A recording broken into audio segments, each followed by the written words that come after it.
Big bang एक महाविस्फोट था जिसके कारण ब्रह्मांड का जन्म हुआ था। बिग बैंग सिद्धांत के अनुसार लगभग 13.8 अरब वर्ष पूर्व संपूर्ण ब्रह्मांड एक अत्यंत सघन और गर्म बिंदु के रूप में था। इस बिंदु में एक विस्फोट हुआ जिससे ब्रह्मांड का विस्तार शुरू हुआ।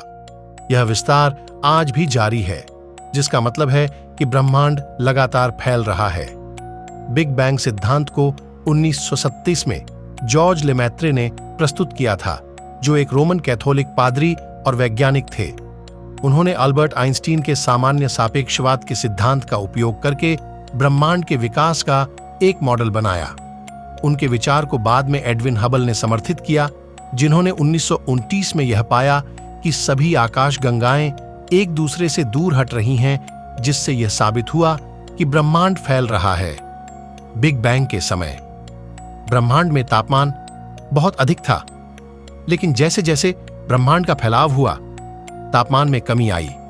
ब्रह्मांड की इस अवस्था को प्लाज्मा अवस्था कहा जाता है। इस अवस्था में ब्रह्मांड में अंधेरा था और रोशनी का कोई अस्तित्व नहीं था। इस समय तक किसी अणु की उत्पत्ति भी नहीं हुई थी। यह समय ब्रह्मांड का डार्क टाइम कहलाता है। बिग बैंग सिद्धांत के विकास में हबल टेलीस्कोप का एक महत्वपूर्ण योगदान रहा है। इंसान के द्वारा अंतरिक्ष में स्थापित यह टेलीस्कोप सबसे शक्तिशाली टेलीस्कोप है, जिसके द्वारा ब्रह्मांड की रहस्यमयी जानकारियां सामने आई हैं। हबल टेलीस्कोप के द्वारा ली गई तस्वीरों के अध्ययन से यह बात सामने आई है कि ब्रह्मांड लगातार फैल रहा है। बिग बैंग सिद्धांत ब्रह्मांड की उत्पत्ति का सबसे प्रभावी और स्वीकृत वैज्ञानिक समाधान है। इस सिद्धांत को कई प्रयोगों और प्रमाणों से समर्थित किया गया है, जैसे कि कॉस्मिक माइक्रोवेव बैकग्राउंड रेडिएशन, गैलेक्सियों का रेडशिफ्ट और ब्रह्मांड की सामग्री का अनुपात।